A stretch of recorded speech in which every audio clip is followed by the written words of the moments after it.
Welcome to Center Cup. I am Kyle Muserino, joined as always by Will Neary and Nick Newmeyer, and we've got a recap Monday. We are recapping everything PGA Championship. Super interesting weekend. So many guys up at the top of the leaderboard, and of course, the most unexpected of unexpected winners, Aaron Rai, taking it home. Just a fun tournament, a weird tournament, a lot to talk about with the course, the setup, the crowded leaderboard, a ton to get to. Will, where do you think we start here?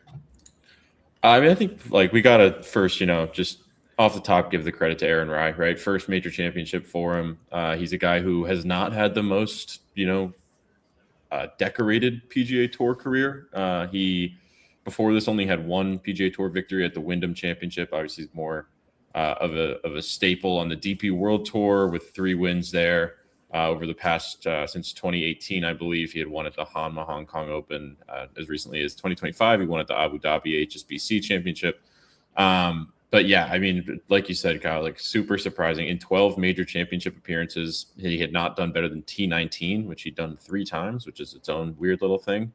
But it would also I don't know. I think we were texting in the wake of this, as this tournament was coming to a close, and it was pretty clear that it was going to be Aaron Rai who walked away with it as he came down the stretch there. It was I think the where I settled is that do I think that this is going to be the peak of all peak weeks for him in terms of the results he's going to have in his career? Is he going to win any more major championships? I really doubt it.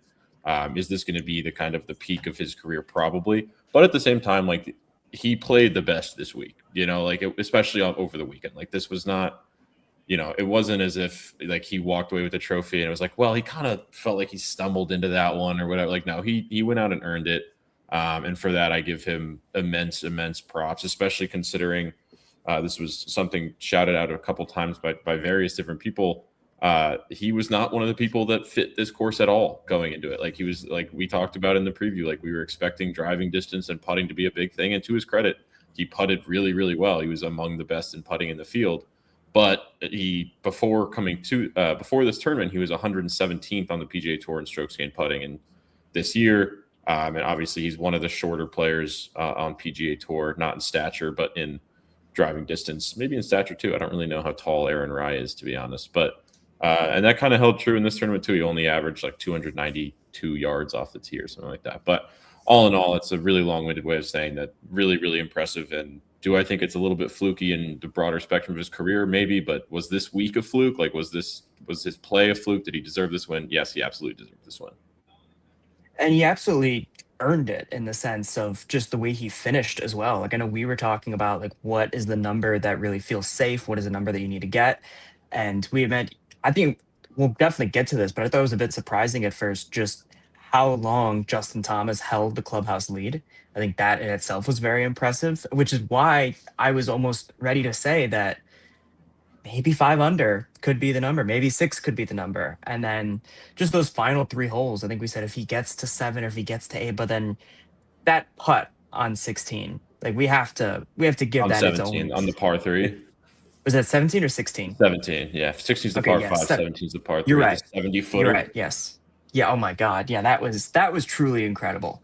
That was one of the, when he hit that shot, just the tee shot. I know, Will, you had mentioned that we were in 3-putt territory there. That was a putt that Cam Smith had, which, where the hell did Cam Smith come from this week? We'll get to that. We'll get there. Yeah, we got a lot to talk about today for sure. But yeah, it was just, we thought that was going to be a difficult 2-putt.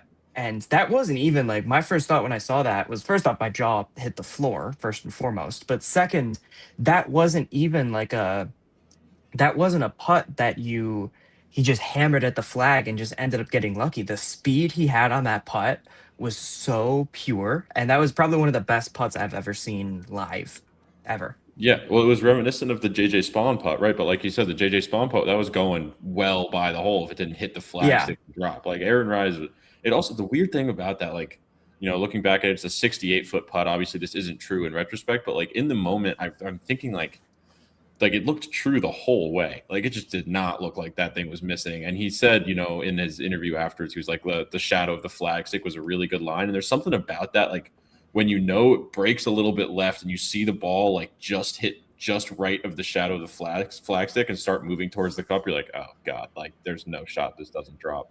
Yeah, I mean, like, to emphasize what you said, Nick, 17, I think that was the culmination of it. That was like the cherry on top, okay, that's the shot we're going to remember. But it starts on 9, the eagle on 9. He plays his last 10 holes in 6 under par with the eagle on 9, to get to 5 under par, to get to that number that Justin House was, I think, already in the clubhouse at that point in time. And then, he goes to 11, birdies it after stuffing an iron shot. Birdies the short par 4 13th after getting out of the greenside bunker. Easy 2-putt pars on 14 and 15, makes a 2-putt birdie on the par 5 16th, where he had he hit another great shot, probably had 20 feet for eagle. I honestly don't even know if he was trying to make the putt. It looks like he just left it low and putted right back up the hill for that birdie. And then obviously, like you said, Nick, the 68-foot putt on 17, and it was wraps at that point. For good measure, he gave himself a 12-foot birdie putt on 18. Didn't need it, didn't make it, but that was a 2-putt all the way. He was not trying to make that thing. So, there's a lot to talk about with Aaron Rai, but I think that final stretch was where he earned it. I texted both of you after 3 holes, I'll be very honest. I don't even dislike Aaron Rai, but I was like, please not Aaron Rai. Can we get one of these heavy hitters to step up and do something? I just wanted action and drama. And to be honest, he played the last 10 holes the way I was hoping one of the heavy hitters would play the last 10 holes and catch him, but instead he just ran away from the field. So, lots of credit to him, and obviously a career-defining win. Yeah, I think that was kind of my thought too. Not so much just wanting to have hitters, we can't have a guy with iron covers and 2 black gloves, excuse me, winning a major championship. That to me was just the main reason. But just hearing all the details about the broadcast, I think the interesting thing there was that it really showed just how unprepared the golf world was for his win.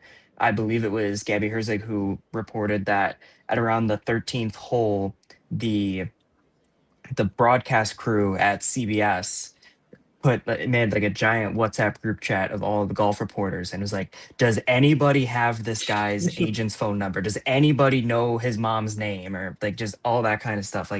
They were so unprepared and I read this morning, I think his odds were in the mid to high 200 to 1s heading into the week, and it is the highest odds entering the week of a major championship since at least 20 years. I think it was higher than Phil's in 2021. It was higher than Louis Oosthuizen's in 2010, and it was just a complete shock of a win. And I think just the longer it went on, I was more excited for him in the sense get it done, be that underdog.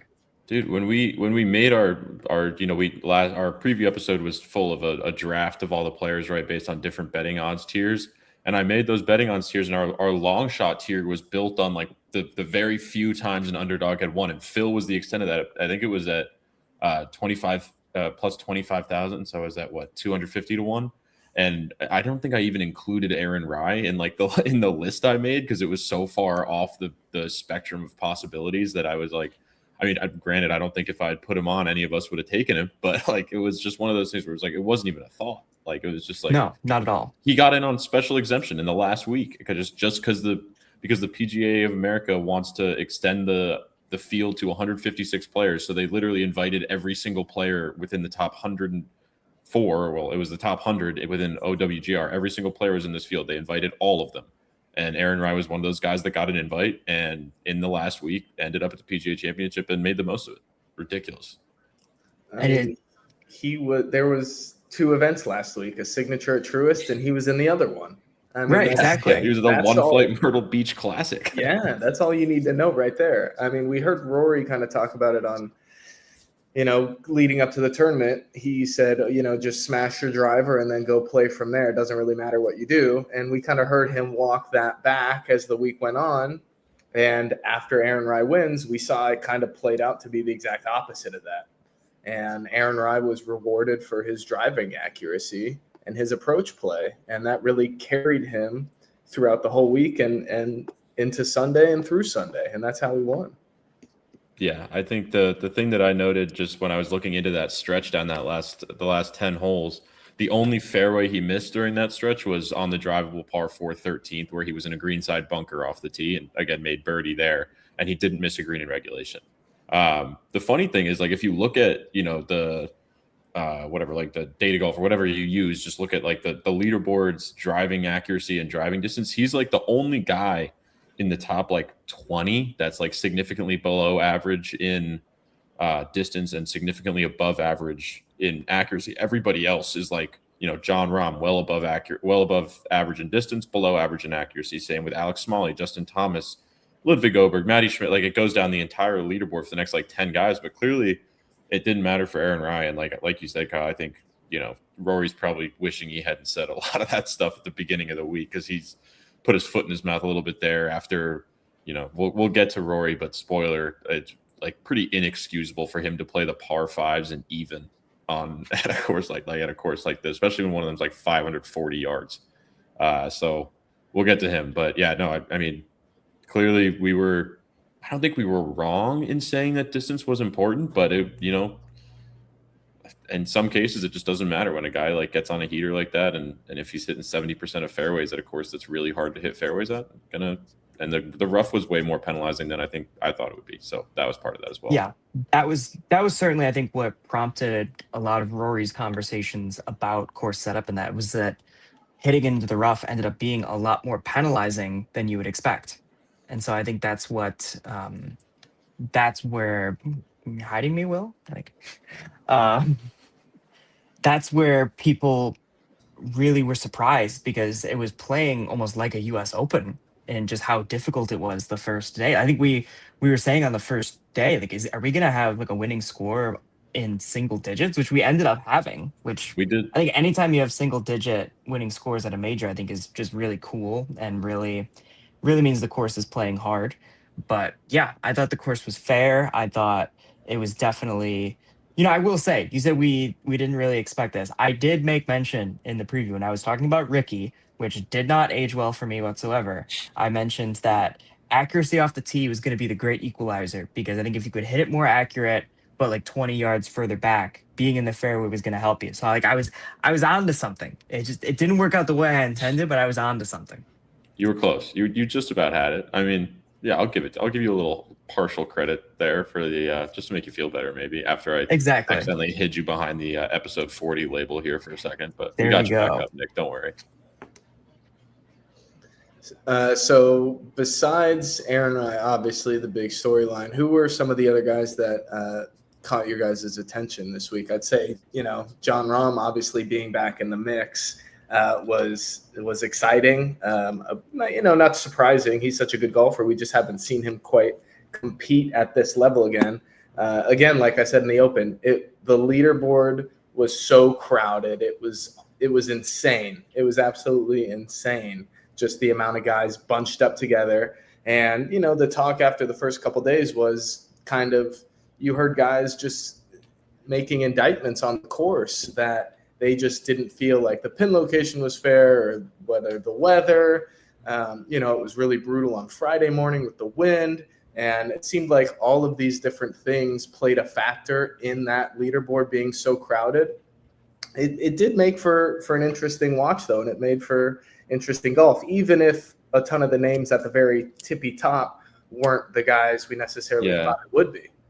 I think before I get into the guys, I think one thing I still honestly haven't quite figured out how I feel about the course setup. I think I might be talking through it right now, but to me, there was a difference. I get where the players are coming from when they argue a little bit. I don't like pin position arguing is one thing, whatever, but I do think there wasn't that much room, and part of why we got such a crowded leaderboard is there wasn't that much room for differentiation. It wasn't really like the pins were almost so hard that you couldn't really attack them. You just there wasn't that many birdie putts to be had. It was kind of every person in the field is probably just going to end up taking their medicine here and trying to 2-putt for par. And again, the greens were tough, so that resulted in a lot of 3-putts or hard par putts or whatever. And I'll give credit where credit is due there. But I do think that's part of why we kind of got this random leaderboard. I don't I'll set Aaron Rye aside, because again, he differentiated himself on Sunday, and I'm fine. I don't want to be putting an asterisk next to this win because I don't think it deserves it. but like the performance that like Alex Smalley handed in, the Matty Schmid, like both those guys finishing in the top 4.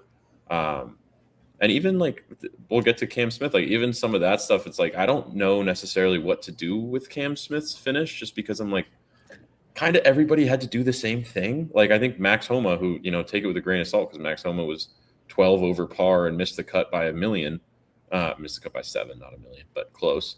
He was 12 over par through his 2 rounds. He was talking about how,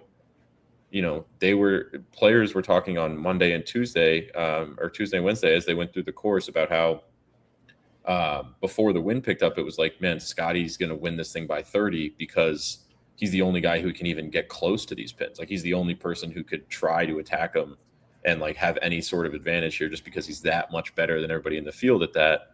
Whereas when the wind picks up, it's like nobody's even got that advantage. It's kind of just everybody scramble, try to make your par and get out of here, which I think is fun in its own right. And it did lend to a really fun leaderboard, a good finish. It was crowded.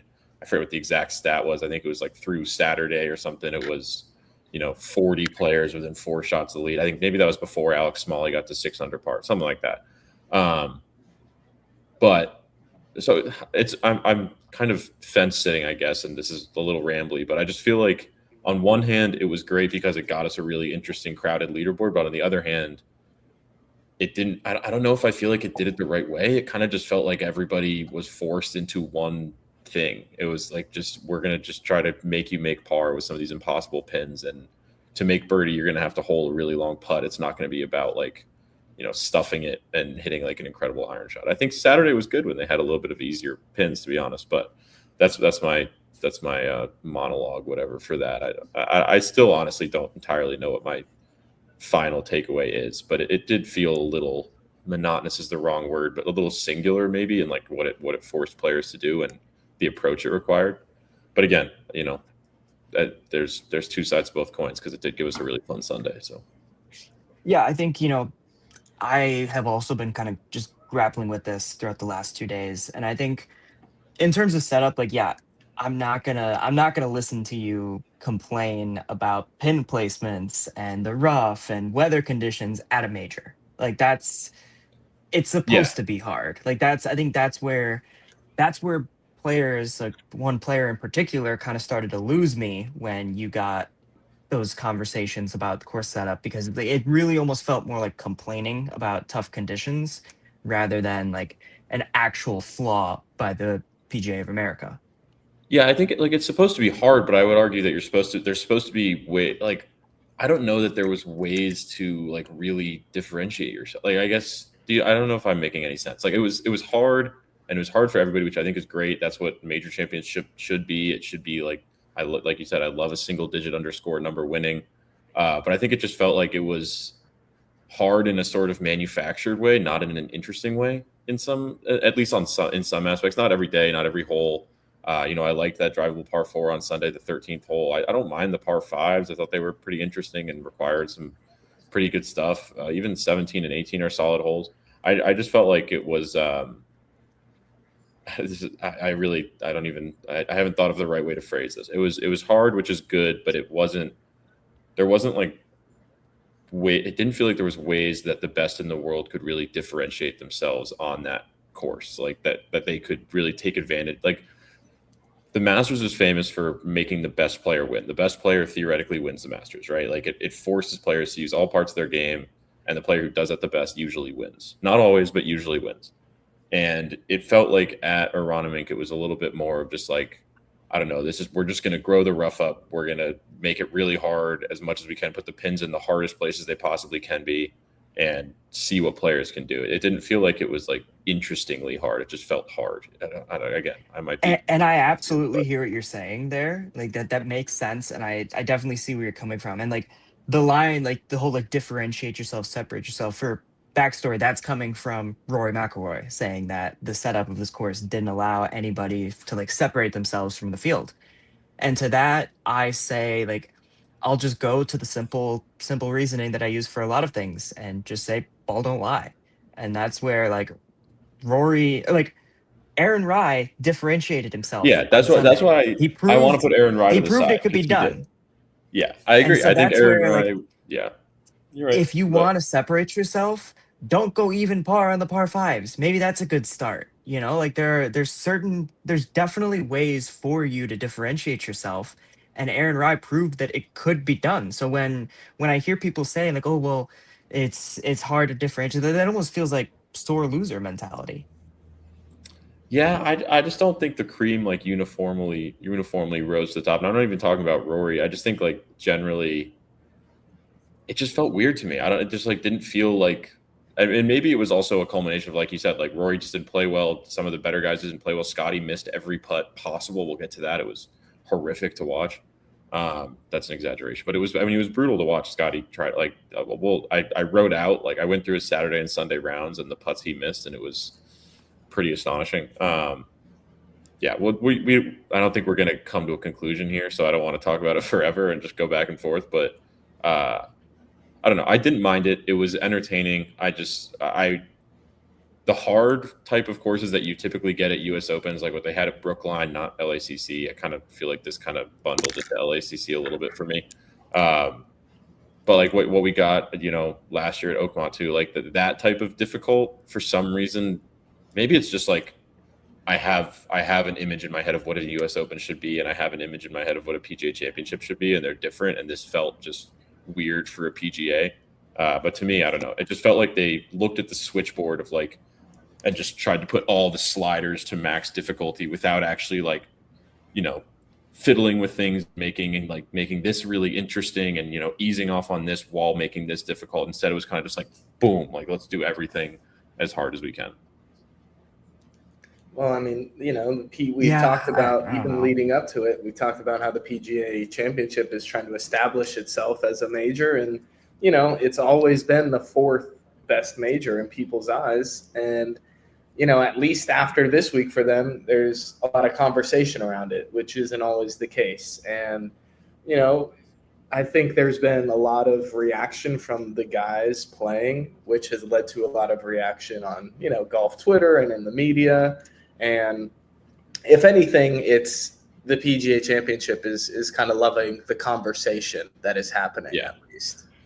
That's true. It was a great tournament, and like, yeah, I agree that this is a good like the PGA can put their stamp on this one and walk away from it and be like, okay, we're not going to be the butt of the joke for a little while here. Like, I think we'll be well talked about. And I do want to, before we like move on, I want to just like final statement is that Aaron Rai like absolutely deserved this. I think the interesting thing, because I think what can get lost and when you have a weird name, or not a weird name, but an unexpected name like Aaron Rai winning, is that like he'll go down in the history books as like how the hell did that happen?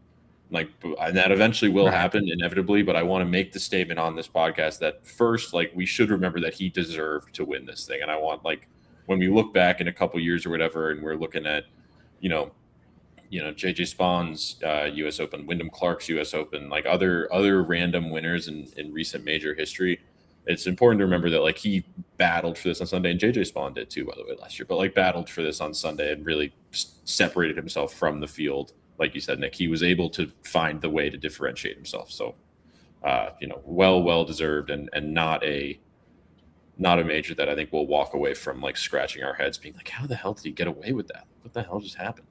It won't be like that. Yeah, I think like he's definitely going to be one of the most random major winners of all time. Like it's definitely going to go down in history that way. But like there is no denying like it. Kind of like you said, he absolutely deserved the win. Like he played the best. The best player in the field won. Yeah, I think like the best playing player. That like obviously the best like the big names didn't win, but the best player on Sunday hoisted the Wanamaker Trophy, and that's really all you could ask for at the end of the day. Yeah. Yeah, I mean, he played well and he took advantage coming into the tournament. We had talked about kind of the guys who had separated and established themselves in this first part of the season. And we talked about Scotty, obviously. We talked about Rory. We talked about Cam Young. And guess what? None of those guys played as well as Aaron Rai did over the week. And, we're going to get to Scotty and we'll get to Cam Young too, I'm sure, and a little bit of Rory. But, Scotty and Cam Young in particular just struggled with the putter, man. I mean, it was just brutal. brutal for those guys and brutal for a lot of people out there. So why don't we talk about some of these other guys and other notable finishes? Where do you want to start us off, Will? I mean, we can just I'll pop the leaderboard up and we can kind of, as we talk through, just go down a little bit because there's a lot to talk about with each of these guys. I mean, the Jon Rahm one, I think, he was my prove me wrong guy going into this week, and I think he certainly did more than well enough to count as having proved me wrong. You can see here his final round, some of those statistics that he had, but yeah, he just looked good. It was just that final round. He just couldn't really convert on anything that wasn't a par 5. You can look like his last 16 holes. He went birdie to start, and it was like, I think he started at 4 under, right? Yeah. He started at 4 under, went birdie to get to 6, and looked like he might start to run away, and then it just kind of the ship just steadied. Like nothing interesting happened from then on out. A couple bogeys on the card, birdies on both the par 5s, which not everybody could do this week, like we've talked about, but is also what you should do on the par 5s as a professional golfer who hits the ball really far.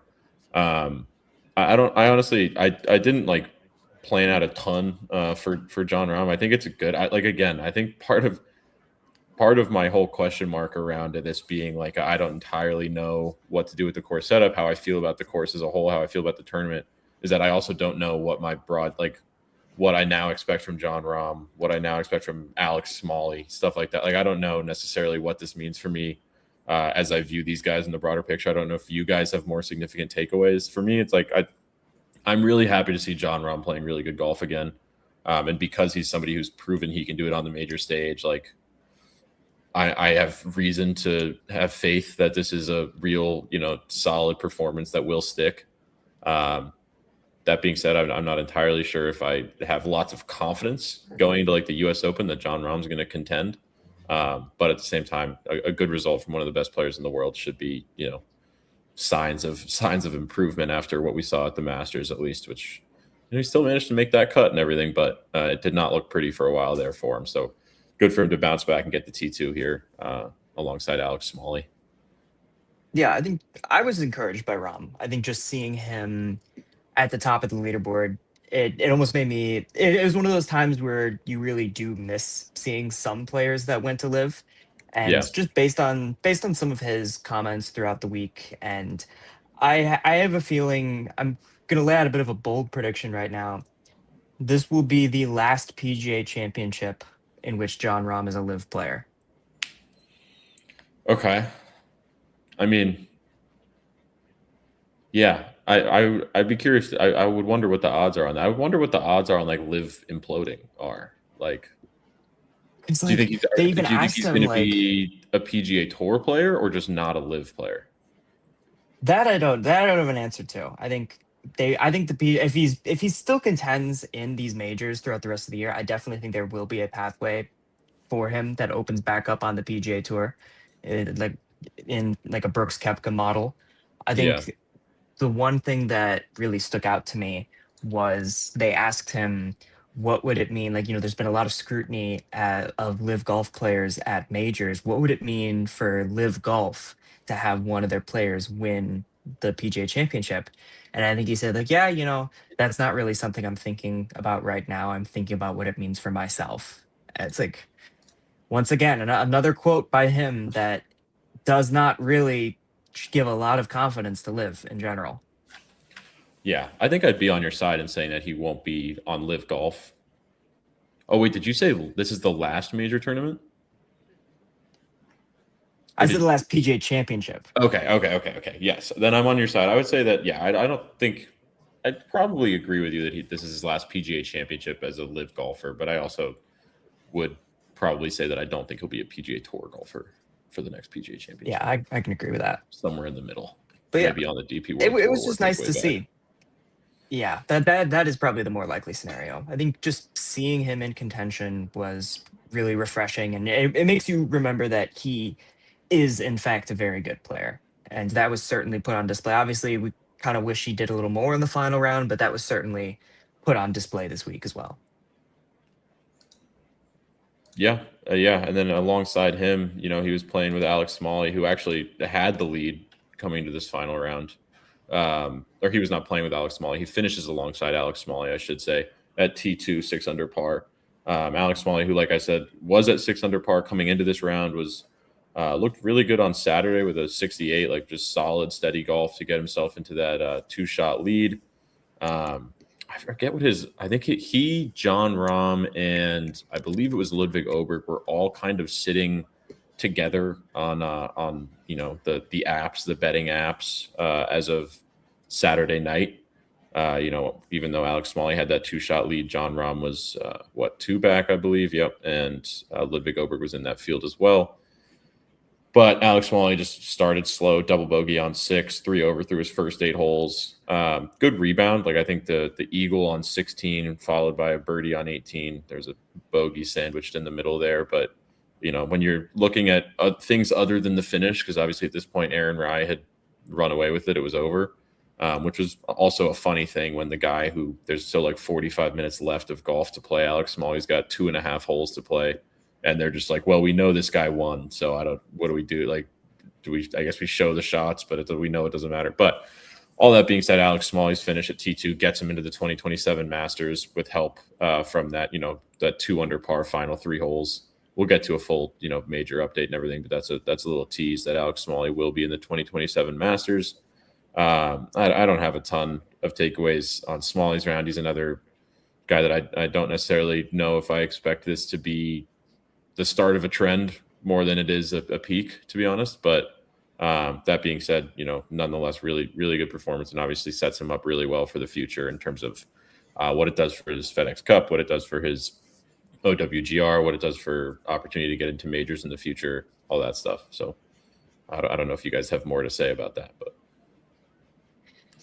Yeah, I think this is one of those scenarios where you want to give these players respect. I know we were talking on Friday that we were almost treating Maverick McNeely like, yeah, he's not going to win this thing. He's just like the placeholder at the top. And we were ultimately right. He did not win this thing. But we also do have to give respect to the players that did reach the top of the leaderboard at times because they did play some very good golf. And I think, look, am I expecting Alex Smalley to contend at the other 2 majors? Probably not. But he's one of those players, like same thing with Aaron Rai. Like I give them my props this week.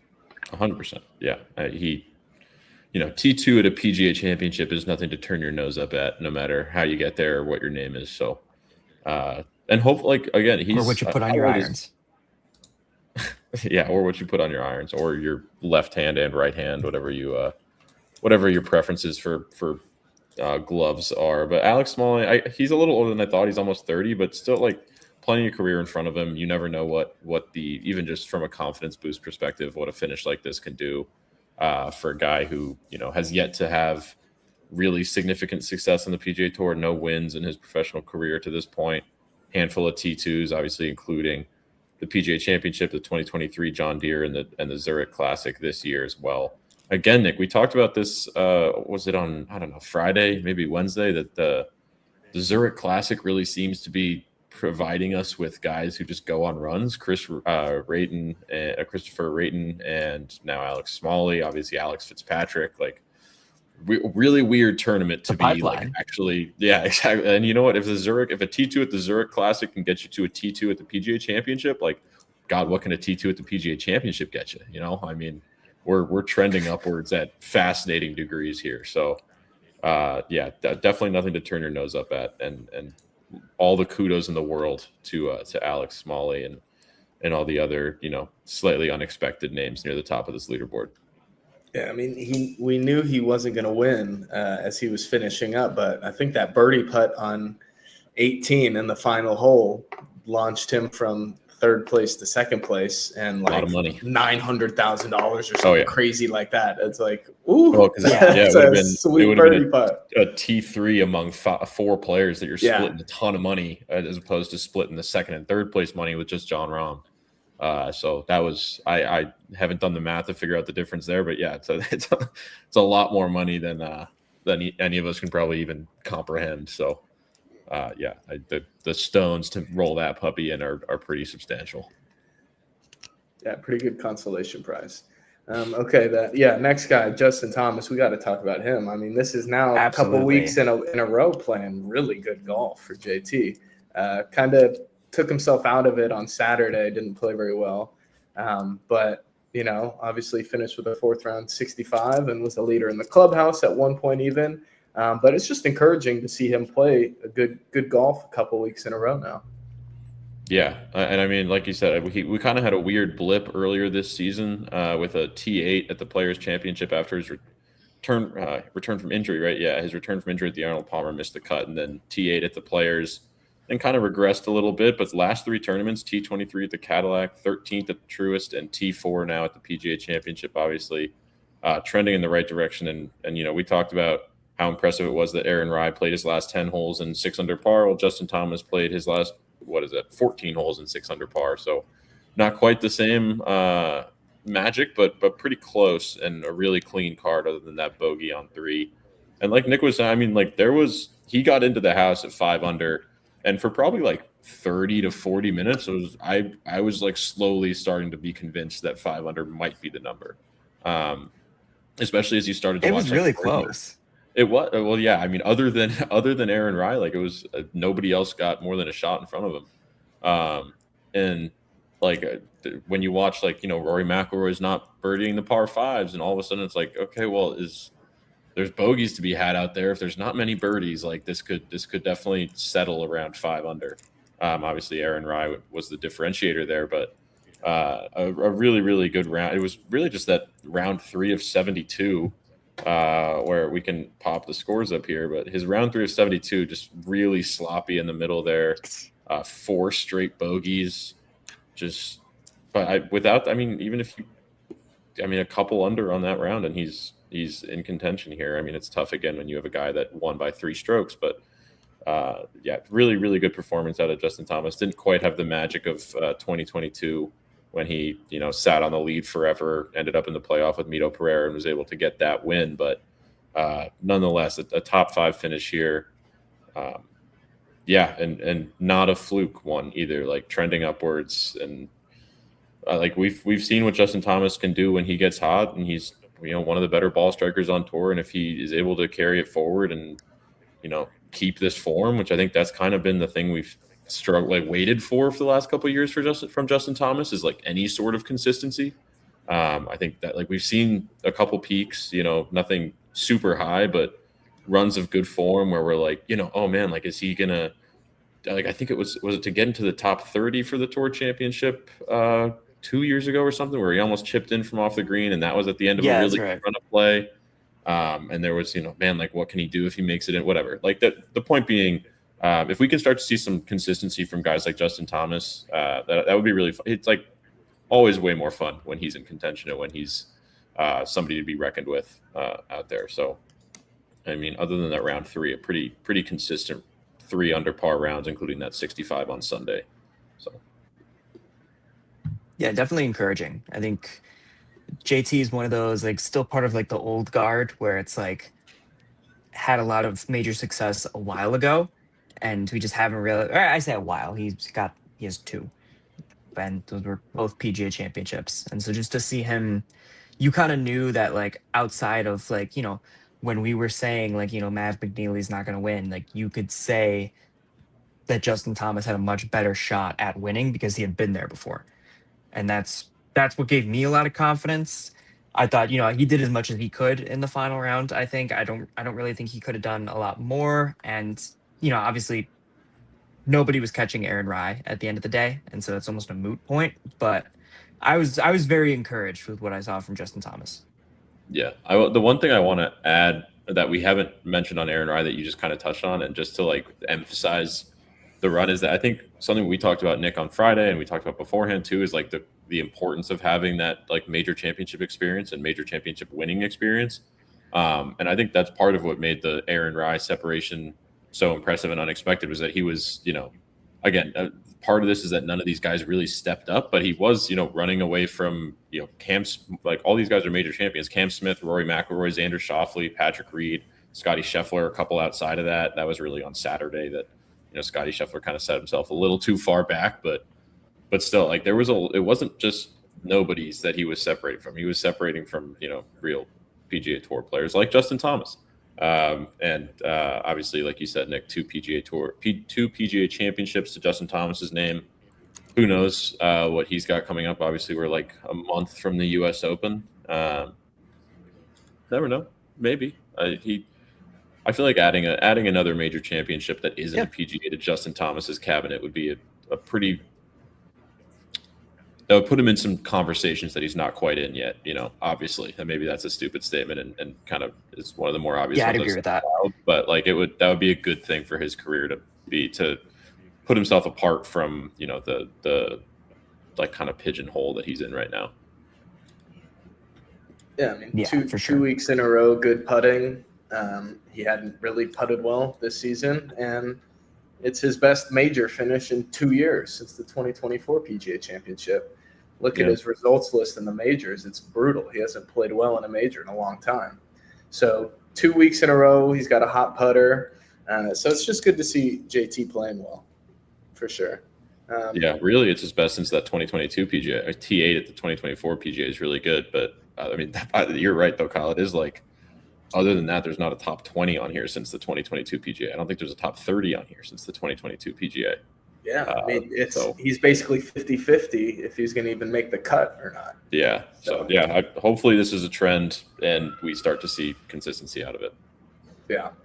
Okay, how about we move on to a guy who did not putt so well this weekend, and this is becoming a common theme with this guy, Ludwig, man. He's just there. He's there. He's just can't get over the hump. Dude, it's consistency in the wrong way. It's like consistency parentheses like mean or whatever. Like I don't know, but like consistent, not complimentary, negative, whatever. It's like he gets himself in contention. Made that early birdie on 2.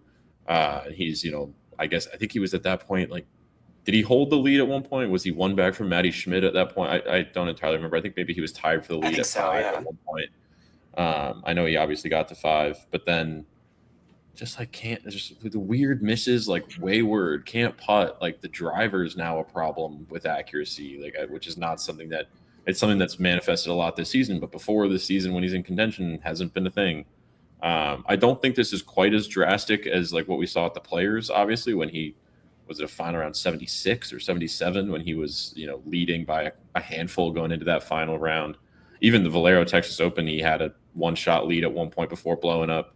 But man, it's just like and you look at the scorecard and it's a 69. You're like, okay, that's not bad, 1 under par, like whatever. But there was opportunity out there, and he made 4 bogeys in what is that, a 1, 2, 3, for like a 7-hole stretch, an 8-hole stretch there. He made 4 bogeys, and you just can't do that when you're trying to chase down a major championship. And again, that 69 looks all right, but 16 and 18, he birdied both those holes, and that was well after this thing was put away. He was playing with Aaron Rai, by the way, which you'd think maybe would give you some positive momentum.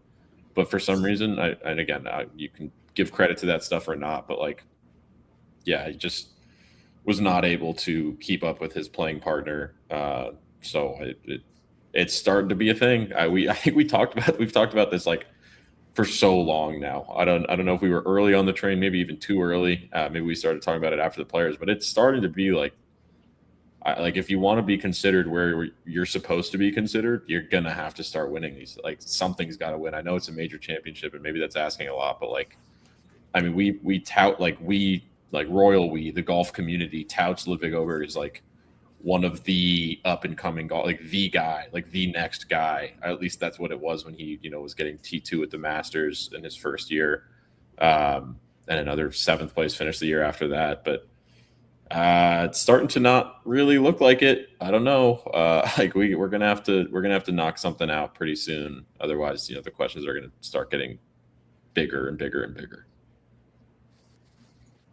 Yeah, no, I agree. I think you covered it pretty well, Will. I think we had said after the Players that maybe this is a fluke, and if it becomes a pattern, then yes, we'll have to take a look at it. He didn't choke this one away. Like he never really had it in the first place, but there were so many players in this field that I think that were absolutely capable of making a run just based off of their pedigree. That were absolutely capable of making a run to win this thing and just weren't able to convert. And Ludwig was probably amongst the top of them. Yeah. That's what was part of what felt so weird about this final round is like, man, it was there for the taking. And the only person who could do it was Aaron Rai. Just like, Yeah. I think that's like kind of the underline to emphasize, like that's what was so surprising to me about this Sunday was just, was it playing easy? No, but Aaron Rai proved that there were birdies to be made. It wasn't impossible. You could do it. And yet the only guy who could do it was Aaron Rai. So all the more credit to him, and all the more question marks on guys like Ludwig Oberg and even, Rory McIlroy, Scotty Scheffler, guys like that kind of failed to step up. I think this is the evolution of the athlete. Ludwig is clearly one of the best players on tour. I mean, he's been T8 or better 6 of the last 7 tournaments he's played. The only one he wasn't was the Masters, where he was tied for 21st. So it's not like he had a terrible showing there either. This is what happens. Earlier in the year, we had talked about how he kind of just looked like he couldn't quite finish the deal. And, he didn't choke necessarily, but he didn't look strong in the face of adversity and coming down the stretch and winning these tournaments. And, this is like Michael Jordan getting over the bad boy Pistons. And it's every single cliche about a guy needing to get over the hump. He's right there. Everybody knows how good he is. We see how good he is. He has great results. And it's a shot here, it's a shot there, it's a couple bad holes, and he hasn't gotten over the hump. But I'm still encouraged by him, and I'd be shocked if he didn't win a tournament this year. Yeah, I mean, and there's majors in his future. Like, I don't think anybody would disagree with you there. But I think the weird part for me too is, like, I kind of thought the Genesis last year was weird. Again, it was held at Tourney, right? It was a different site because of the fires in LA. Couldn't be held at Riviera. And that was Ludwig's, that's his big win so far in his career. I mean, he's got 2 on the PGA Tour, but that is the, signature event, Genesis Invitational. And that kind of felt like that was supposed to be the, like, okay, he's knocked one out, like he's got it. Now we're going to see a run. And he played great last year, a lot of top 10s, no other wins. And again, this year, but yeah, I have to agree with you. Like, it feels impossible that he's not going to win something soon, right? Knock on wood. I hope. Fingers crossed. I like the guy. Something's got to give, right? Yeah, it's got to eventually. So, and like in a pretty awesome major record, he's only played in a handful, and this is already his 4th top 12, 3rd top 10. Also 4 missed cuts. Kind of interesting. His first made cut at a PGA Championship, which was something we talked about, I think, on Wednesday, that was kind of bizarre, but that's, obviously moot now that he's knocked out a T4 here. So, okay, who else do we want to talk about here? We can. Cam do we want to do? Yeah, I was going to say that the guys at T7. I think the Cam Smith, Rory McIlroy, and adjacently Xander Schauffele, who I think there's a little bit less to take away from this week. But Cam Smith, we can start to run with, I think. Yeah, that one truly came out of nowhere. I think, Cam Smith has been just completely out of the conversation for years now. We've almost completely moved past him. And then, we talked a little bit earlier in the week that, he has a new swing coach. He's working with Claude Harmon, Butch Harmon's son. And he thought that there could be some good results there. And, evidently there were. He was able to put stuff all together and, really looked like it was 2022 all over again, which is crazy that it's been that long. He hasn't made a cut since the 2024 U.S. Open at a major. He has 6 straight missed cuts. His last top 10 was the 2024 Masters. His last win, is the 2022 Open. Obviously, he didn't win this one either. But I mean, for a guy that, when he went to live, it was like when he won the 2022 Open, it was like, okay, he's up there. He's going to be battling it out with. I don't remember the order of operations of who had left at that point, but the PGA Tour's best, the Scotty Scheffler, Bryson DeChambeau, John Rahm. I don't think Bryson was around at that point, but all that being said, and then it faded so fast after that. A couple top 10s, but that was the most unexpected one that we've talked about so far. Honestly, obviously Aaron Rai more unexpected to win, but in terms of guys who are just like sort of near the top, I would have probably picked an Aaron Rai top 20 before I picked a Cam Smith top 20. Yeah, no, 100%. I think he had mentioned earlier in the week that, he became basically the poster child for Live People Don't Care. and that it's like you go to live just to like retire basically. And he said like, look, it looks that way, but you don't see like just how hard I'm battling, like just how rough it's been getting.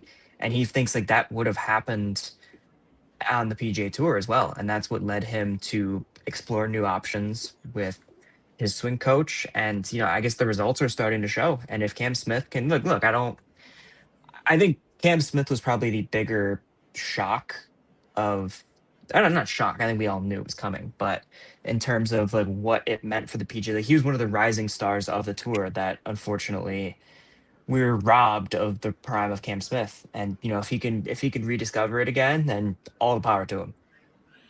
Yeah, and it was this. The funny part was that it was the same. The reason sustainable is the wrong word, but the reason I was like, oh, maybe there's something to this is the fact that it was the same Cam Smith that we saw before. Like, you can see here 14th in strokes gained putting, 78th off the tee, like lost strokes off the tee, solid, like 5th in approach, 14th in putting, 14th around the green. Like that's how he played before. That's the same recipe he used. Like if you look at the major championships he won, or the major championship he won, and the other ones where he was top 10, it's a lot of that. It's a lot of kind of average to mediocre off the tee play, and then just excelling in putting and the occasional hot weekend approach. And that's what got him a win at the Old Course in 2022. So, again, he's another guy like Justin Thomas. I hope this is something we see. Unfortunately, the next time we see it will be the U.S. Open in a month. So that's a bummer. I wish I saw it week in, week out, but you can if you watch the Live Golf League. That's true. The funny part is that's true. I theoretically could. I just, damn well I won't. I don't think anybody will.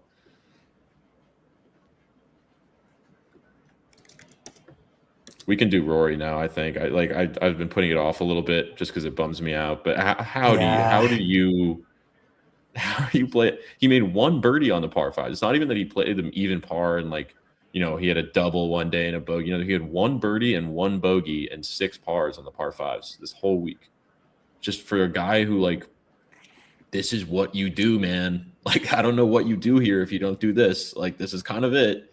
And 4 under par, you could have easily told me at 2 under par, he should have been on the par 5s. He should have been at least in that crowd at 6 under, just a couple birdies here and there. And, his Sunday round was just like a sort of nothing burger, like nothing flashy with 2 birdies, 1 bogey, par 5, 2 par 5 pars.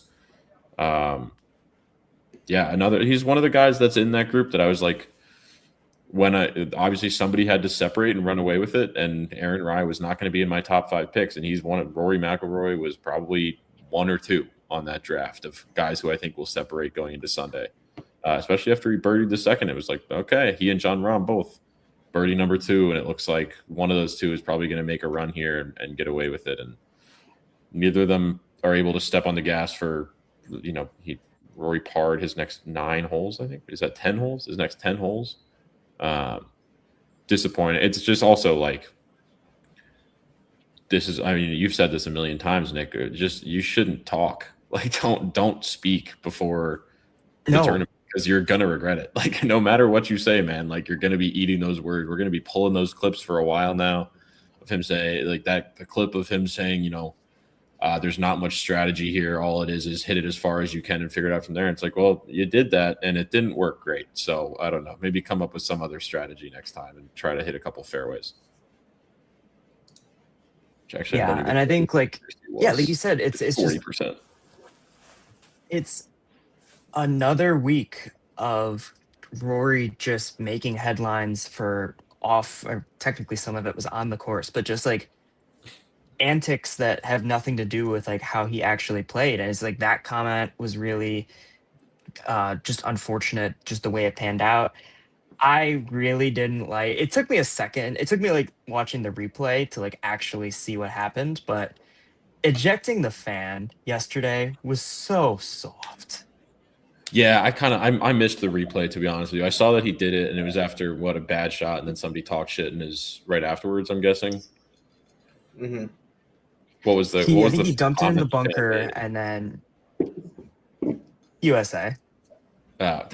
You know how much I hate that, so I'm not going to be on his side. I think that is dumb, but man, can we be original? It's the same. We'll get to there. Actually, I'll do it now because we're probably not going to talk about Nick Taylor.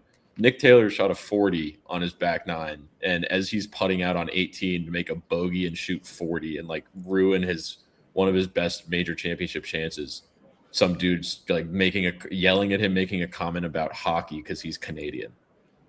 Like, man, just like, I don't know. Can we at least get creative with this stuff? Like, I feel like I know we're outside Philly. I don't know what rivalries there are with Canada and Philly, but can we just, Liberty Bell and stuff, like a lot of Heart of America in Philly, whatever. I don't know. But we gotta do a little bit better than just finding people that aren't from the US and using that as our only like point of punching there to try to diss them.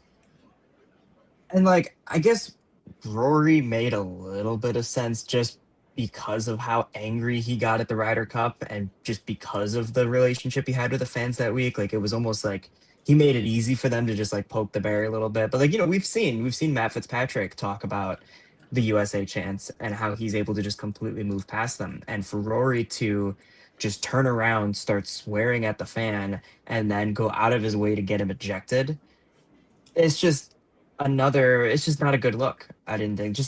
Just walk to your ball, man. Like, just go. Don't even. Yeah, it's stupid on both parts. Yeah, and then stupid heckle, stupid response. The last bad look was him after the round saying that he's not going to play until Memorial. And it's like, really? I respected Amanda Balionis for asking him, just being like, so, there was lots of, she phrased it great. It was like, there's been lots of, we talk about, you're undertaking like a different approach to the PGA Tour schedule. Like, when do you think we'll see you next? He's like, yeah, I won't be back till Memorial. It's like, okay, man. All right. And it's like, I get it. Like, he's a legend of the game. He's earned the right to play when he wants to play. But it goes back again to don't say a word because, the tour is stronger when the best players are playing. And I agree with that statement, but you kind of need to be playing if you're going to make a statement like that. Yeah, and it's what I'm trying to look now. So there's 4 tournaments between now and the US Open. The Memorial is the only one of those that's a signature event. And Rory has played. At least he's playing a signature. At least he's playing a signature. Rory has played in the one between the Memorial and the US Open is the RBC Canadian Open. And Rory did play in that last year. Has had some success there before. We'll see. He's won there in 2022. I honestly think that we'll probably only see Rory at the Memorial and then the US Open. I don't really have much expectation of seeing him anywhere else at this point. No. So, we might get one Rory McIlroy tournament between now and the US Open, which sucks, but maybe we'll get 2. Maybe I'll be proven wrong and he'll head up to Canada. Not that far from Shinnecock, I guess, right? Yeah, sure. I wouldn't count on it, but it's it's interesting, talking about Rory. The consensus is he kind of lost it this weekend just because he couldn't drive the ball accurately enough. He was with a group of guys for the worst driving accuracy on the course over the week. But you look at that group, and it's a lot of guys who finished towards the top of the leaderboard. Cam Smith's down here, Matty Schmid, Potgieter, who was in it for a while and then played terribly. Yeah. But even Patrick Reed was one group above that. So, any of these guys drove a little better and maybe they could have seen themselves winning, but it didn't like completely kill their chances of playing well, it's just kind of interesting. Yeah. Well, I think the weird thing, I think, Nick, we talked about this, or I guess all of us did maybe when we talked through was it the Truist? I think we were talking about when we were saying basically the response to the Truist was that Rory just didn't look like he was willing to make adjustments. And we were like, well, that doesn't really change how I think about him heading into the PGA because it seems like he's willing to make adjustments because he actually cares about these tournaments. It seemed to me this week like he made that comment about like all you need to do is hit it really far. Maybe he felt like he boxed himself in, but I feel like after one day playing on that course, you should see how grown up the rough is and be like, okay, never mind. I can't just blast it into, God knows where and figure it out. I need to actually try to hit fairways. And maybe he just didn't have the accuracy with lesser clubs too. I don't know all the data on what club he was hitting off every tee, but it doesn't really seem like his strategy changed. Kind of seemed like he just stuck to his guns and was like, I don't know, I said I would blast it, so I'm just going to hit it as far as I can still. And I must be right, so I must be able to figure this out. I don't know. It felt weird to me. Yeah, I don't really want to waste any more time on Rory this week, if I'm being honest. Like, I think that was... That's more than fair. We can start jumping around a little bit. I'll give a quick shout to my guy, Kurt Kitayama, who, did you guys know that 63 is the lowest final round in major championship history, tied with the lowest final round in major championship history? I mean, not just it kind of makes sense. I'm a little surprised at it. Like, I'm surprised, at Valhalla. No, I guess it's a different because Valhalla was 72, but or par 72, I should say. But I'm a little surprised that nobody's ever bested 63, but that was big for me because we did talk about Kurt Kitayama a little bit before the tournament, and the 75 on Saturday was going to ruin any credibility I had after that. So glad he could bounce back with a 7 under there. That's the quick shout out I had there. Patrick Reed, I do want to say about Patrick Reed that I think I just am like a big Patrick Reed fan. I think this is it's things I feel like you never thought you would say 5 years ago. I know. I think it's slowly growing on me. I know. Well, it's just like, I don't know. It's so much more fun when he's like always around, and I think he's that's a good way to describe it. Always around. I mean, like in major championships, he's always there, in contention. But I think he's one of the guys that's like he's kind of benefited from going to live, like in terms of just being out of the public eye. Like only seeing him 4 times a year, I feel like has done like numbers for his image. Like just the fact that, like, I mean, maybe I won't like him when I see him every week on the PGA Tour, but just the fact that he only shows up for majors, plays pretty well, kind of like quietly, just like then disappears into the night as mysteriously as he arrived, and with like another T12 in his pocket, and just goes away and then comes back. He hasn't played golf since the Masters. That's the last time he played. Just like decided to show up here and at a really hard course, shot 3 under par over 4 rounds, T10. He'll be back next year, I guess. Like, he just keeps doing it. Obviously, he's got the lifetime extension for the Masters. He'll be on the PGA Tour next year. So we'll see if that changes. But for now, only having to see him 4 times a year, he's growing on me a lot. And I do have some respect for screw it, I'm going to quit live and just go to DP World Tour and find my way back, and then immediately just winning twice. I love it. So he's grown on me a lot. Yeah, say what you want about the guy. He's a good golfer. That's for sure. Damn good golfer. Got the sauciest hands in the world, man. That's why, when we were talking about Aronimink, it was one of those things like if it's going to be a putting and chipping contest, I would keep your eye out for Patrick Reed. And he proved to be pretty good. A couple other guys here at T10. I know, Kyle, you were on Chris Goddard before the tournament a little bit. You want to take a moderate victory lap here? I give victory lap to Kitayama, I feel like you're well-deserved on victory lap and Chris Goddard. I was getting ready to plan my victory speech, but then he just kind of imploded and just hit some of the worst shots you'll ever see. He rebounded well, certainly on Sunday, but he just couldn't put it all together consistently. And just some like really bad shots. One that, you scroll through golf Twitter and it's just every shot is Chris Goddard up, hitting it from rough to rough, chipping it way past the hole. And a couple tough looks for my boy there, but he played well. Yeah. I mean, Sunday, what is it? 17 pars and 1 birdie on Sunday. Just another guy that couldn't get any, so many of these guys just couldn't get it going. There was the fact that Aaron Rai, when you just look through all these scorecards, the fact that Aaron Rai went 6 under par with no bogeys in his final 10 holes just gets all the more impressive every single other scorecard you see, where it's just like, man, really nobody else could do anything out here. Then he just, nobody was 6 under par through 3 rounds, or Alex Smalley through 3 rounds was the only person to hit 6 under par or finish a round at 6 under par. And then we saw, Aaron Rai do that in 10 holes. So again, all the more credit to how impressive that was. But yeah, this is Chris Goddard's a guy that I just don't know what to expect from week in, week out, to be honest. I just don't know.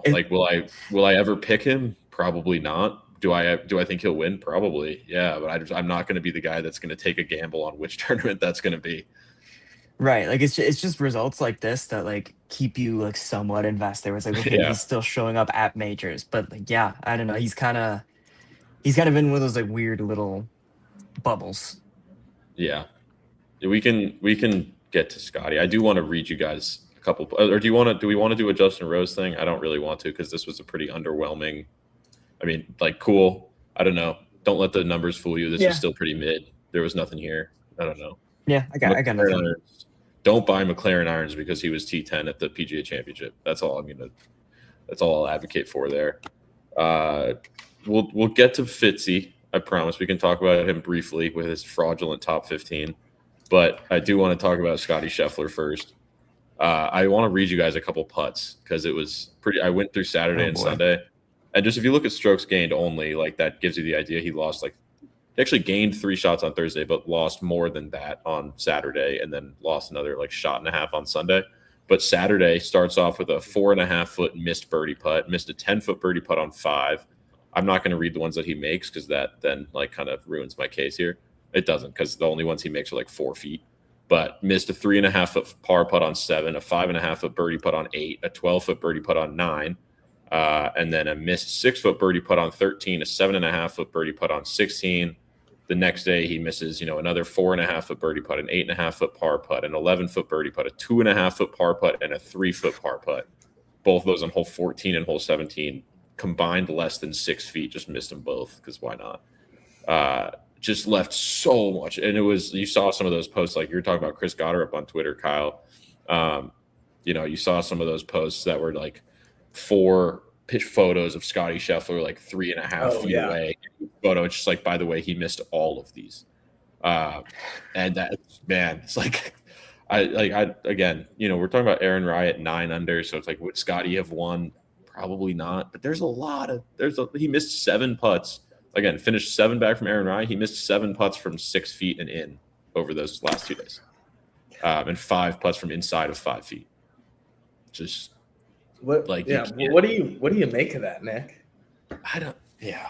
I mean, there's so many people, like we said, there's so many people that you would think would have had the capability to come back and win this thing. But yeah, there's just so much. Scotty was probably the prime person that should have probably taken the lead.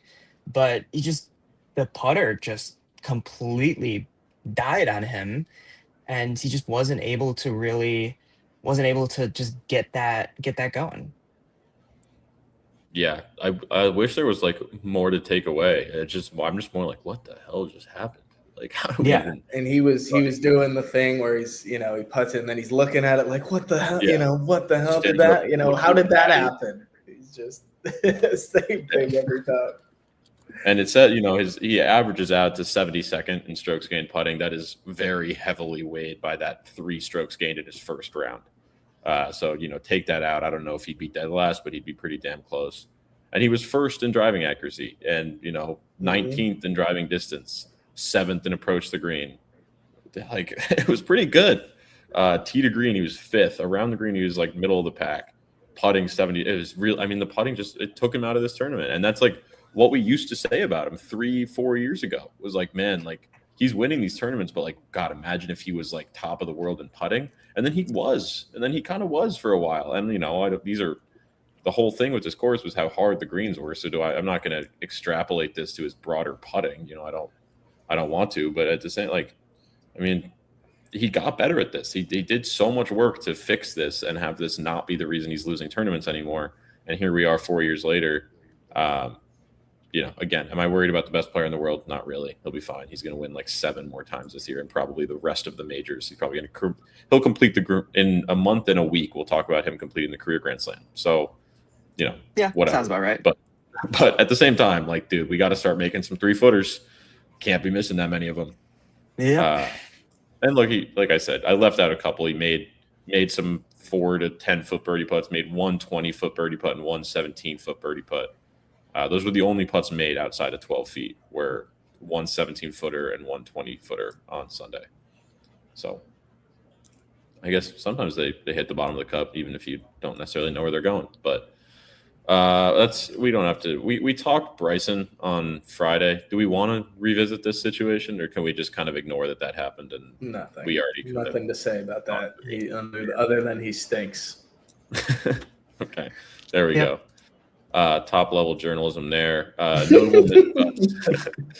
Might as well say a couple names here. Akshay Bhatia missed the cut. Russell Henley, Robert McIntyre, Tommy Fleetwood missed the cut, which I kind of flew under the radar a little bit. I mean, he doesn't miss the cut that often. I think he missed the cut at last year's U.S. Open, but outside Esquire of that, magazine Maverick, Tommy Fleetwood missed the cut. Did you guys see that? Esquire had this whole. They did an article on Mavericks of sport, and Tommy Fleetwood was one of the guy at golf. Also, Fernando Mendoza was a Maverick for some reason, when Fernando Mendoza is literally the opposite of a Maverick. So I'm not sure what the criteria was, and I never really considered Tommy Fleetwood a Maverick. Maybe if winning is what you're supposed to do, Tommy is a Maverick in that sense, since he doesn't do any of that. But I don't know. So, yeah, it was surprising to see him miss the cut, though. yeah, him alongside JJ Spawn, which isn't, I wouldn't have expected much other than the fact that he won at the Valero and did pretty well at the Masters as well. Yeah, he had been playing well. Yeah, he was coming in on a pretty good hot streak and was somebody that sort of matched up with it. I mean, like we've seen, he won a major on some pretty good around the green play. So in similar conditions, like we said at Oakmont. Victor Hovland, Keegan Bradley, Gary Woodland, Tyrrell Hatton, Adam Scott misses a cut, which is unlike him because he's, the picture of consistency. Michael Thor Bjornsson, don't know what's happened to my guy. What have they done with my boy? They've massacred my boy. I don't know. 11 over par. Just like we said, since he's in contention at the WM Phoenix Open, arguably should have won that, held the lead after he eagled 15. Since then, and since playing in the final group alongside Ludwig at the Players, I don't know if that final pairing had some sort of, virus that they caught and passed between one another, that now they both are struggling to different degrees. But Michael Thorbjornsen since then has been having a tough go of it. Max Homa at 12 over par is the last on my list here. There's a couple other things we can talk about outside of the players themselves. We already talked a good bit about the course, Aronimink. I know we've been called upon to mention the some of the amount of airtime that golf is actually getting on some of these broadcasts. I think this is not a new thing, right? Like this has been a back and forth for a very long time, that, the playing through as an excuse to air more ads while there's just a small screen of golf playing on the side there. Wow, it's a crime. Yeah, we haven't talked much about it on this podcast outside of like the new broadcasting deal for the LPGA and how not really successful that's been. But from the PGA Tour perspective, yeah, it's like you just don't see enough golf, man. Too much time away from golf, especially I think what was pointed out to us, and shout out Tony for this, is that he mentioned, or somebody had tweeted out that like in the first 10 minutes of CBS's run with the PGA Championship, it was 7 minutes of ads in the first 10 minutes or something like that. I don't remember exactly what the numbers were, but it was something along those lines. And I've always that's always a tough part about switching to a different network, is especially when the switch happens, when something interesting is happening, and then you switch over to CBS and they're like, and this is everything that's happened for the entire tournament until this point today. And then you just sit there for 10 minutes, and then they scramble to catch up on the 8 shots that they missed that matter, while also throwing in all the biggest ads they've got and all the slots they need to fill there. So to make sure they get airtime to all their biggest sponsors, which again, golf is a business. I understand that. I get it. This is not, that's not news to me necessarily. But as a fan, as a viewer, it's still just God, there's got to be a solution, man. I don't know what it is, but there's got to be one. This can't be the right answer. Yeah, I don't know. It was just annoying to me. But yeah, it's something that's become sort of normalized now, where it's I feel like every week, if you're one of the ones complaining about just excess of commercials, you're honestly just preaching to the choir. Everybody's heard it before, everybody's said it before. It's just become a normal thing, and that part to me is the most annoying part. Yeah. The good news is the commercials give me an opportunity to go from my big screen to my slightly smaller screen and stare at that one for a while. So It's nice to switch back and Exactly. forth. Rest of the eyes, that's just too much exposure on my big TV. I need to go to my phone. Well, that was one of the nice things about having that super crowded leaderboard was it seemed like there was less fluff and there were just so many guys in contention that it was just shot, Yeah. which kind of hadn't been the case. There's been so many complaints about them missing golf shots over the last month, even ever since kind of the Masters was the tipping point where obviously you had the most people watching. So it kind of got the most noise, but just the part of the crowded leaderboard leading to just us seeing a bunch of golf shots was cool. But yeah, the ads are out of control. That's in every sport. It's, it's like an NBA game. There's a commercial every free throw now. It's like, oh, we're doing this during the game too, and just no shame about it. But that's whatever, Any advertisements want to step up and come in on this show, you're more than welcome to have a little square corner down in the middle of the screen, whatever. Yeah, seriously. Yeah, this maybe if you're a sponsor, just tune out whatever we just talked about and how sponsors taking up time. Yeah. But look, we would be we're proud open. to play your ads on this screen. Yours specifically. Yeah, you're different. You're not like other girls. You're different. But yeah, you're not like other ads. No, hit us up on our email later, please. I'm lonely. But with that, I don't know. Are there final thoughts we need to hit on before I talk about the fall, like what the PGA Championship did for other majors? There was one name that you left up on the scoreboard. It was calling to me, and we did never get. I have a little thought exercise. Okay. There's not really much to say. Like it was just it was a good final round, but never really was in contention for it. But there's one little thought exercise that I was going down the wormhole today. So since Jordan Spieth's last PGA Tour victory in 2022, he has played in 17 majors. Now, out of all of those, how many do you think he gained strokes putting? 17 majors. How many do I think he's gained strokes putting? Go with 8 of them. I feel like you wouldn't. I would have said a good amount, to be honest, but I feel like you're asking, and I'm going to go low. I'm going to go 4, but I'm trying to game the system. It's 5. Yeah, I would. To be fair, I would have said 8 to 10 or something like that. Even with the Masters, I mean, the Masters, you'd expect him just with familiarity to gain strokes putting. And even the ones that he did gain strokes, it was maybe 0.2. It wasn't anything massive in that regard either. And that's where there was another week where the ball striking was decent, the driver was decent. There were no wayward misses with the driver or anything like that. It's just the putting, he just couldn't get the putter firing. And it's I am begging you, just throw a mallet in the bag, just for the hell of it. Just see what happens. There is no justification to be sticking with the blade. It is major after major where the putter just consistently lets you down. And especially, I think he finished at 1 under, given where, obviously, up until Rye went on his run, Spieth was one of those players where, this tournament was there for the taking if he wanted to take it, and it's just the putter just completely let him down. Yeah, I mean, I'll throw this back up for 2 seconds just to show the putting 79th minus 0.8 strokes around. Everything else, tee to green, 3rd, around the green, 2nd, approach is 28. That's a recipe for a good result. And then you just flash down to putting and never mind. All right. Yeah, exactly. Yeah, that's so something's got to change. Yeah, we got to get him on should he go to the broom? Has he considered the broom? Oh, I don't think I could stomach that one. Please. But okay, what if the broom brings him a major? Oh. Then can we stomach the broom?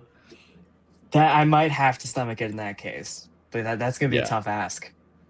I mean, but I guess our broom representatives both missed the cut, Akshay and Adam Scott. So this is true. Not a great showing for broom putters. Although Matty Schmid, he's a broom guy. Although he's got his own. I think he's got a weird situation going on. I don't know what's going on there, but yeah, that's a good one to shout out. What I'm hearing is we got to get Jordan a nice pair of iron covers. Is what you're saying?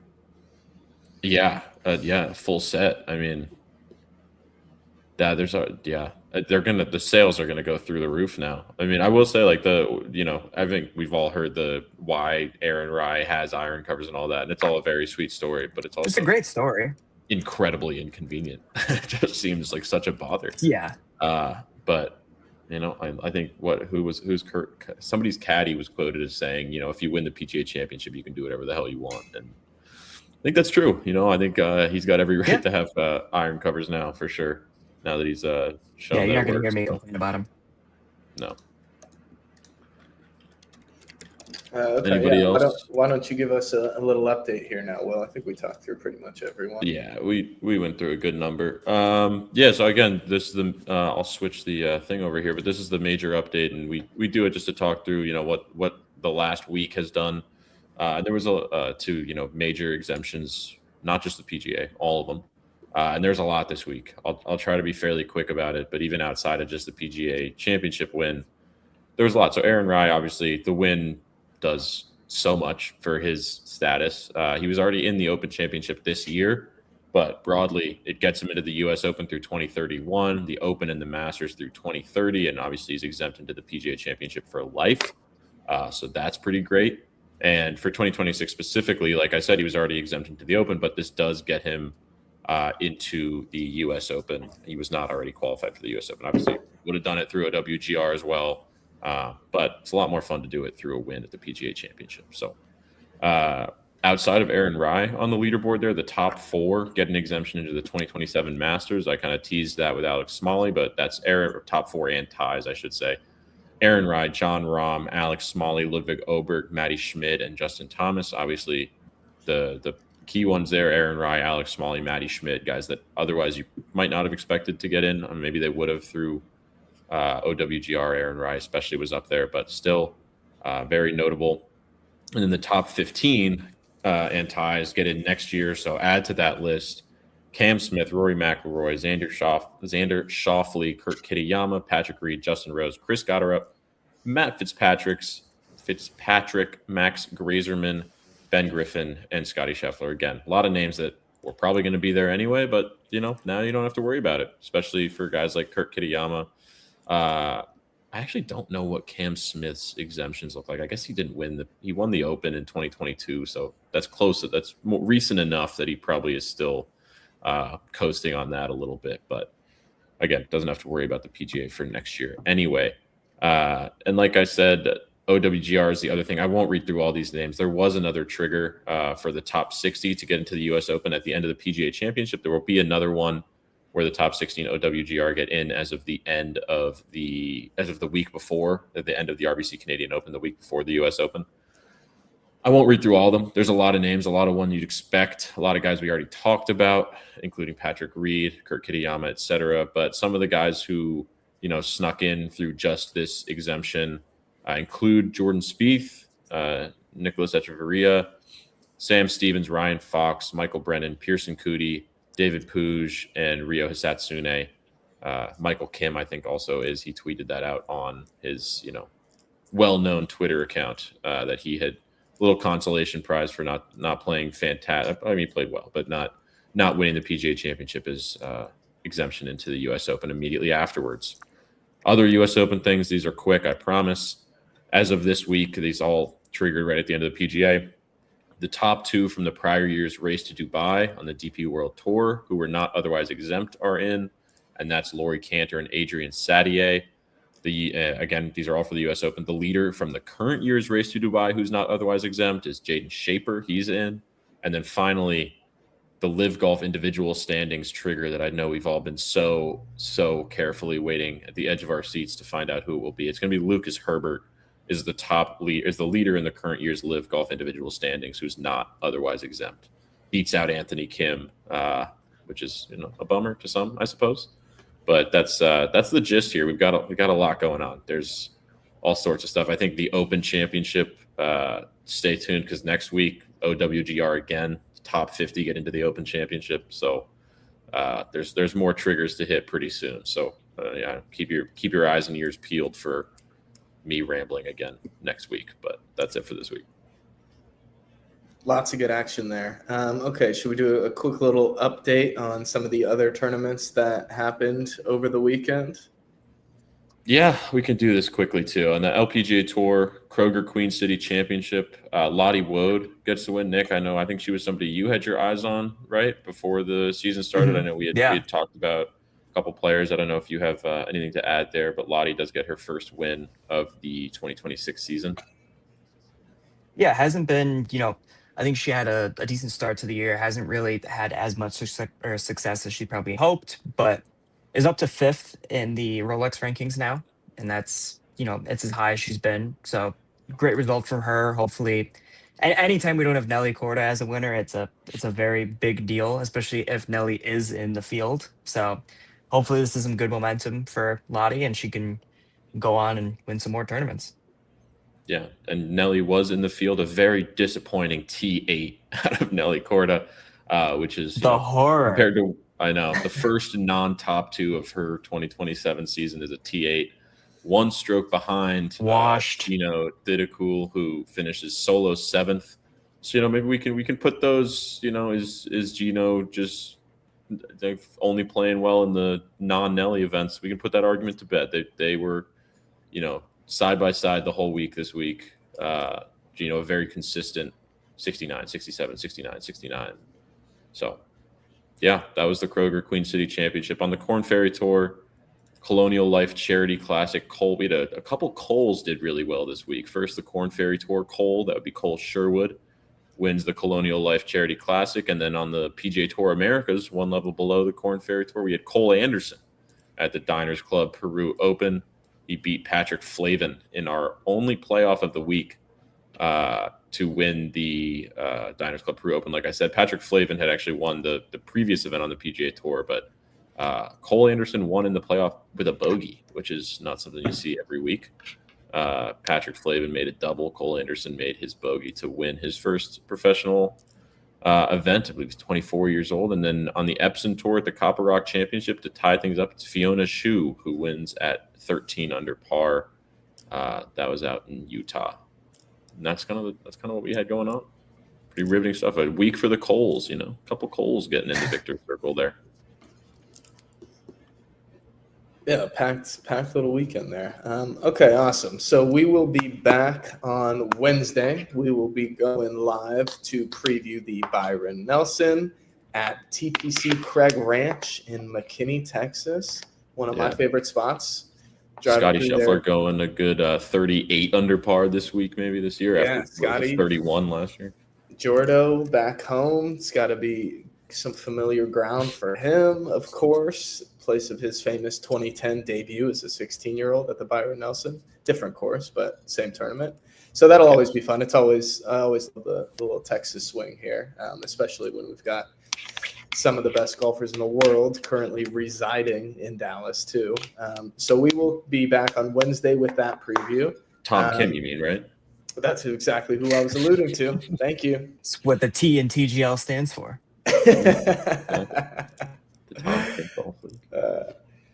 As always, you can follow us on Twitter and X. And if you're watching us on Twitter right now, a sincere thank you. Our Twitter is @CenterCupPod. Our Instagram and TikTok @CenterCup.pod. And please, somebody email Will for the love of all. It's still dry.